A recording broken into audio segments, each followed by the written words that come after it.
And sources within the military high command have been telling JoyNews how the military intelligence personnel infiltrated the ranks of the alleged coup plotters. A joint security operation on Friday led to the retrieval of several arms, explosive devices and ammunition from locations in Accra and Bongbaoleshi in Dodowa. 4 persons arrested, including Dr. Mark Palm, are facing 5 counts, including conspiracy to commit crime and the manufacturing of arms and ammunition with lawful authority. But how did we get here? My colleague, Fred Smith, joins me in the studio for more. Good morning, Fred. Good morning, sir.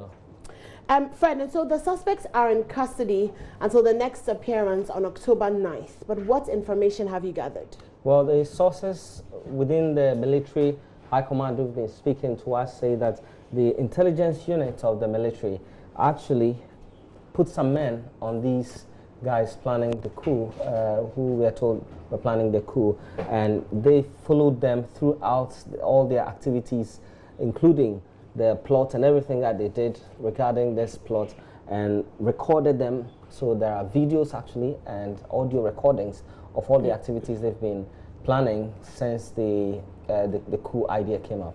Right. Well, let's talk more about the charges that have been slapped on them, because we're gathering that those charges may actually change. Yes, indeed. 3 persons have already been charged with conspiracy to manufacture arms and ammunition without lawful authority and possession of explosives and firearms without lawful excuse. And we heard that they appeared in court yesterday. We understand that these charges are initial ones. The state prosecutors have slapped these charges as a basis to hold the suspect, we understand. And our sources are saying that when the case begins in earnest, fresh and appropriate charges will be brought against these men to reflect the government allegations of a plot to destabilize the country. Meanwhile, some MPs have been speaking about it. You heard earlier that some military men were also part of this, and they have been detained by the military and are currently undergoing interrogation. Fred, so do you feel like this whole thing, because a lot of experts have spoken and there have been different schools of thought. Some people have said it's a bit like Adam Bona example yesterday had spoken and said, you know, there's no way that this was enough to sort of suggest that there was a coup. Do you think that we're perhaps being a little bit sensational about this issue? Well, it will all come out well once the case begins in court, when we get to hear about the very details. We've been told already that there are videos. Maybe when that evidence is produced before the court, we'll get to understand better what the alleged coup plotters did to, you know, give government the impression that they were indeed plotting a coup. And so it is too early. People are speaking to things that they do not know about, and so it's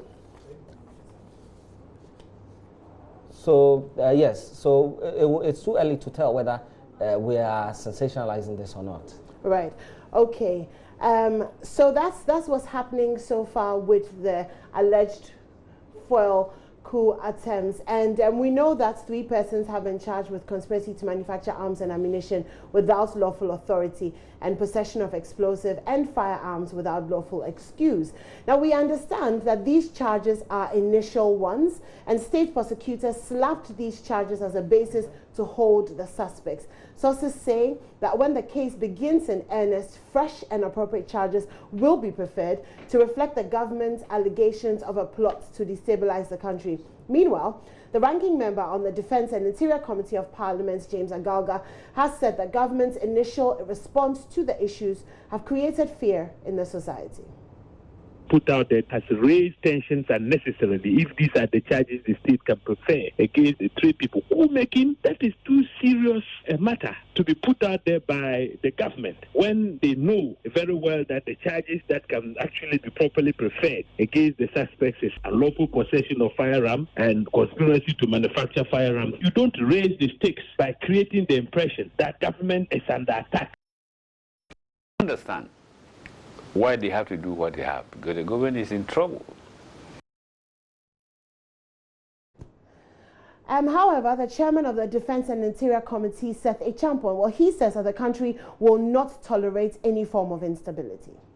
Ghana, after 1992, will not tolerate any form of instability. All of us, inclusive, must protect the state Ghana. Public safety is crucial. I wouldn't want us to make the Minister of Information the subject of this conversation. To err is human if that is how people are analyzing the information he sought to put out there. And the Deputy Attorney General Dendio Pemka has been given some explanations on the Super Morning Show. It's about manufacture, and it's also about possession of weapons without lawful authority, contrary to Section 192 of the Criminal and Other Offences Act of 1960. And basically, I think I need to shed light on this. That is a very, very serious charge, and people do not actually think that it is. But let me make it very clear and categorical that the charge of possession of ammunition without lawful authority is a third-degree felony. And if you are convicted on it, you can be sentenced to life in prison if you are found guilty of that offense. Mm-hmm. So it's a very serious offense indeed. And people may have expected to have seen certain charges they haven't seen. But equally as serious are the charges that have been preferred against the accused persons. If those charges are proved in any competent court, at the end of it, I can tell you that the maximum sentence for charges under Section 192 of the Criminal Offences Act is life in prison, because that's a first-degree felony. And one of the architects of the June 4th uprising, Major Retired Osahene Boachijan, has also been shedding some light on the latest developments. He spoke to our sister station, Adum TV. I can understand why they have to do what they have, because the government is in trouble. Yes. I mean, everything they touch has gone wrong. Traditional chief pitched against another traditional chief, you know. Free SHS is neither free nor fair, you know, because I have people come to me asking for money to organize holiday classes for their wards. How free is that? You see, and so forth and so forth. Go and ask the parents or associates of the Takoradi girls and ask them whether they are happy with what's going on in Ghana today. You see, so all of that and many more that is too long to list made this government very nervous. Because you have only 1 year left. There's nothing wrong in losing an election. So we should not encourage them to think that they can create any coup mentality in this country. In a can, we call it coherence story. Jane say, I see a funny serious kaka because on my surveillance for 15 months, on my studio, my coons a BBC. Were you a party of the surveillance? No, was I a party? No. So we cannot discuss the confirm the truth or otherwise of this story. Okay, so mujina courts so that's why I would invite us to listen patiently to the story from the courts. And if the story is true, it's going to be challenged by their lawyers, and then we can tell from the two accounts which to believe and which not to believe. But I say 15 months, are you okay for them to come out with what they are saying? Say, no question for one person more yes BBC. Oh, 1 week is enough. Okay. What's wrong with catching somebody after 15 months of it? You have got the tact evidence. And taking them to court. What are you afraid of? So that my beef is that at the same time that they were, they taking them to court, you have taken precedence over a mere report that you have caught some people plotting the coup, and the account does not suggest that what they were trying to do is a coup for any stretch of imagination. This particular incident has a tendency of inflaming soldiers and professionals. It makes, even though retired, makes also us very concerned and angry. And some of us have our children and cousins and nephews still in the service. So you are creating a coup psychosis as a way of solving your problem, and you are replacing it with another set of problems. which is not advisable at all. Because that's why I always say that you shouldn't describe me as a security expert. A security expert, yeah, you can be a professor of security without holding a gun. But there's a difference. According to this man, according to this man, according to this man, makes you only an expert, but not make you a practitioner. Unfortunately, say, when they are giving information of that nature to the public, they should sieve it. They are not under pressure. If you have called the people, you have called them. You take them to court, and the information will come from the court and not from the government. Because the way I are packaging information suggests to say they are not serious.